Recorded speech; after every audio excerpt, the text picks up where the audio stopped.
English మాట్లాడడానికి భయపడుతున్నారా? అయితే మీకోసమే ఈ స్పోకెన్ ఇంగ్లీష్ క్లాసెస్. వెంటనే కాల్ చేసి జాయిన్ అవ్వండి. నమస్తే రమగారు. నమస్తే జయ. రమగారు, ఒక సామెత చెప్తుంటారండి, దొరికితే దొంగ, దొరకనంతసేపు దొరే అనేసి. ఎవరైనా అంతేగా. అంతేగా, దొరికితే దొంగే, అంతే. దొరకకపోతే ఏమీ లేదు.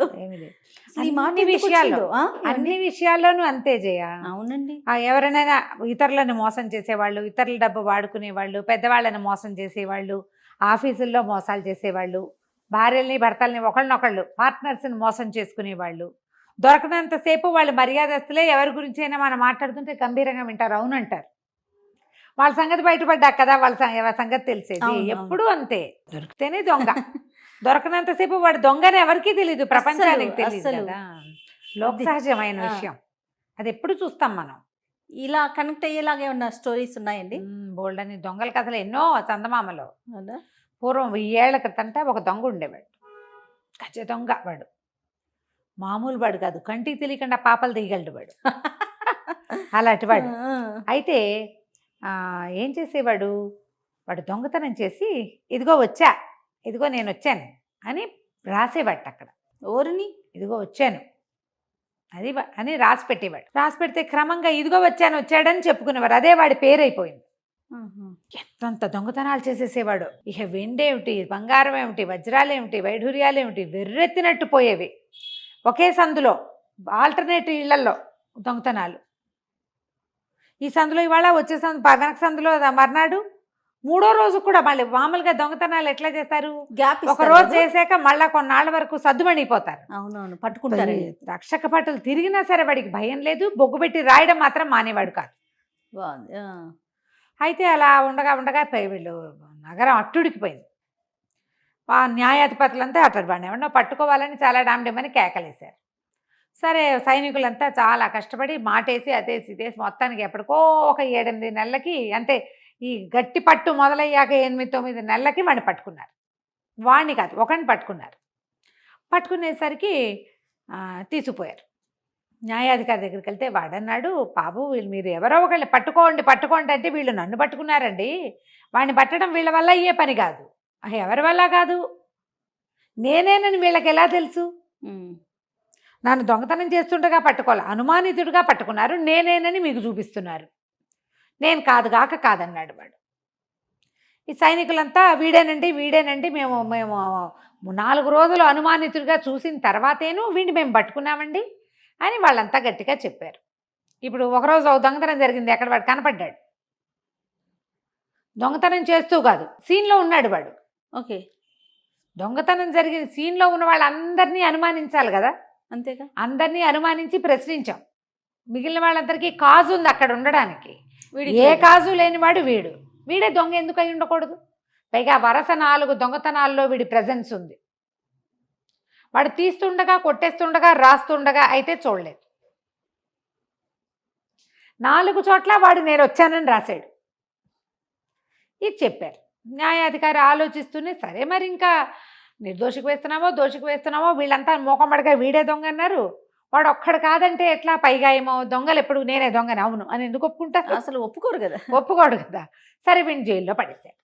జైల్లో పడేసరికల్లా ఏమైంది, ఆ జైలు అధికారి అటొచ్చి ఇటొచ్చి వాడికేసి ఆసక్తిగా చూసేవాడు. వీడు చాలా మృదు స్వభావిలాగా సినిమా ఇచ్చేవాడు. నమస్తే సార్ ఓవర్ యాక్షన్ చేసేవాడు. వాడంత మర్యాదగా వినయపూర్వకంగా వ్యవహరిస్తుంటే ఏం చేస్తారు, ముచ్చటేసింది ఆయనకి. కొంచెం సరదా పడ్డాడు ఆయన.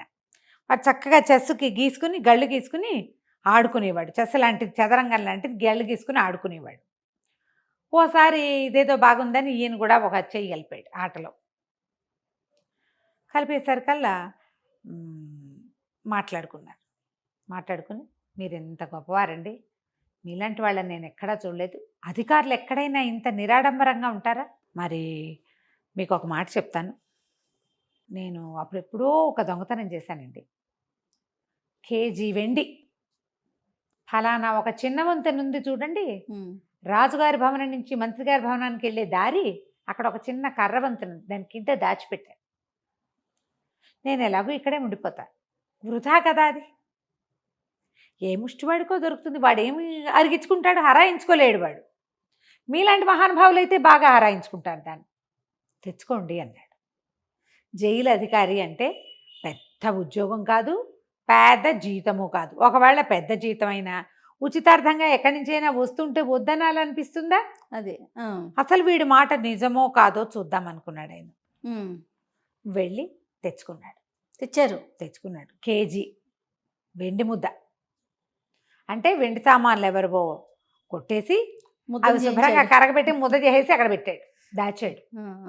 వీళ్ళిద్దరు ఇంకొంచెం స్పీడ్, స్నేహం పెరుగుతుంది కదా, ఇచ్చిపుచ్చుకునే ధోరణి స్నేహం పెరుగుతుంది చూడు. అక్కడి నుంచి ఇంకా కొంచెం అట్లా. ఆ తర్వాత ఇంకా కొద్ది రోజులు గడిచినాయి, ఒక కొన్ని నెలల తర్వాత ఓ రోజు వరుసగా 3 ఆటలు గెలిచాడు అధికారి. ఏం ఆట అండి మీది? ఎత్తుకు పై ఎత్తు వేయాలంటే మీ దగ్గరే నేర్చుకోవాలి. మీలాంటి వాళ్ళని అసలు నేను లోకంలో చూడలేదు. మీకు ఒక బహుమతి ఇవ్వాలని ఉందండి. నా బతికేలాగా ఇక్కడ తెల్లారిపోతుంది. 50 తులాల వెండి, 50 తులాల వెండి. అది కూడా ఏంటంటే ఇలా ఈ రూపంలో లేదు, ఈ రూపంలో ఉండదు, అది వస్తు రూపంలోనే ఉంది. ఫలానా ఇంకా అక్కడెక్కడో దాచిపెట్టాను అన్నాడు. ఈయన పోయి అది కూడా తెచ్చుకున్నాడు 2 సార్లు. సరే ఒకనాడు ఇలా కొన్ని నెలలు గడిచినాయి. మళ్ళీ ఆడుకుంటున్నారు వీళ్ళు. రోజు కాసేపు కబుర్లు చెప్పుకునే వాళ్ళు.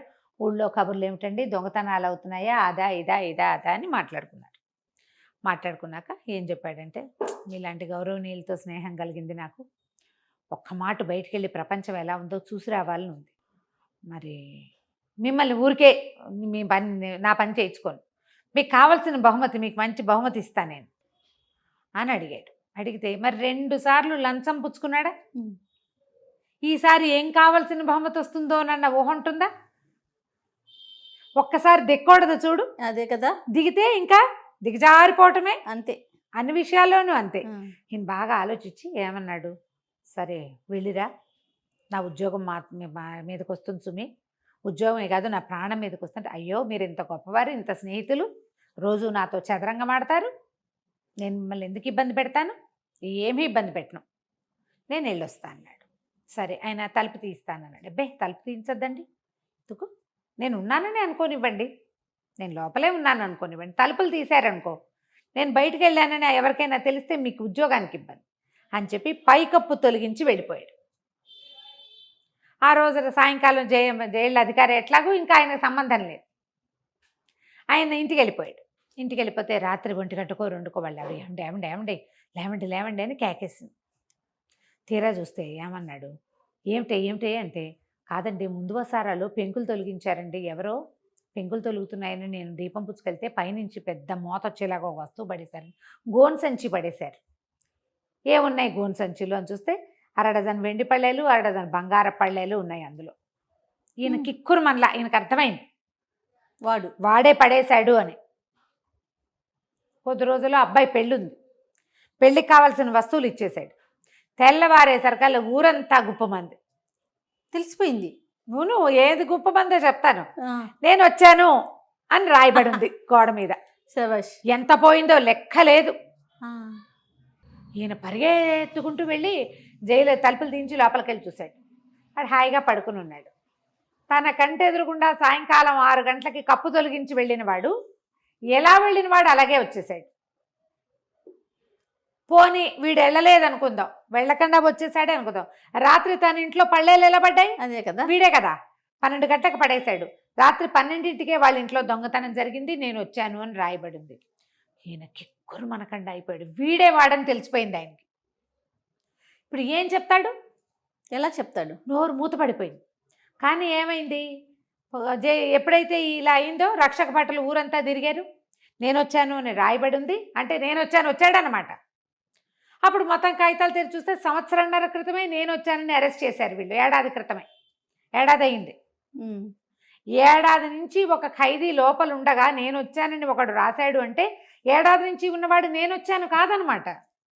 వెంటనే న్యాయాధికారి రియలైజ్ అయ్యి, అయ్యో ఒక నిర్దోషిని ఏడాది నుంచి లోపల పెట్టాం, వాడికి 1 సంవత్సర గ్రాసం ప్రభుత్వం ఇవ్వాలి, నెలకి ఇంత జీతం అని ఇవ్వాలి వాడికి. ఒక సామాన్యమైన మానవుడు వాడికి ఎంత జీతం వస్తుందో, నెలకు 2,000 రూపాయలు వస్తాయి. నెలకి వాడి ఇంత తిండి తింటాడు, వాడి కుటుంబం. ఆ మొత్తము 4 బస్తా బళ్ళ మీద వేసి వాడికి అప్పచెప్పాలి, వాడిని రిలీజ్ చేయాలి. ఈ జైలు అధికారి గారి గొంతులో ఒక వెలక్కాయ పడింది. వాడు దొంగగా దొరికి కూడా దొరైపోయాడు. తను దొరకని దొంగ. అంతే. నోరు గట్టిగా మూసుకుని ఆశపడ్డందుకు నా బతికి ఇంతే కావాలని వాడిని వదిలిపెట్టేశారు. ఏం చేస్తారు? మరి ఇప్పుడు ఊరంతా నమ్మింది కదా, వాడు కాదు గ్యారంటీగా. న్యాయాధికారి ఒప్పుకున్నాడు, ప్రజలు కూడా అనుకుంటారు వాడు లోపల ఉన్నప్పుడు బయట ఇంకోటి చేశాడంటే వీడు ఒకటి కాదన్నమాటే కదా. అది హాయిగా దర్జాగా బయటికి వెళ్ళిపోయాడు. 6 నెలలకోసారి 5 నెలలకోసారి ఆ ఊళ్ళో దొంగతనాలు అవుతూనే ఉన్నాయి. నేను వచ్చాను అని రాస్తూనే ఉన్నాడు. కాకపోతే ఉడికెత్తిచ్చేసేలాంటి దొంగతనాలు చేయలేవాడు. దొంగతనం మాత్రం మానలేదు. ఏదేమైనా వాడు దొరకని దొంగ. సూపర్. చూసారా, ఒక తప్పుకి సమర్థిస్తే అది ఇంకా జీవితాంతం అది ముందుకు వెళ్తానే ఉంటది కదా రమ్మగారు. ఒకదాని తర్వాత ఒకటి లంచం తీసుకోవటము, ఏదైనా ఎమోషనల్ బ్లాక్ మెయిలింగ్కి గురవ్వటం. ఒకసారి కనుక లొంగామంటే లొంగుతూనే ఉంటాం. ఆ లొంగలేని స్థితి ఎప్పుడు వస్తుంది? ఇక నా మీద నాకు ఆశ పోయినప్పుడు. అంతే కదా. కథ కంచికి మనం ఇంటికి. నమస్తే రమ్మగారు. నమస్తే.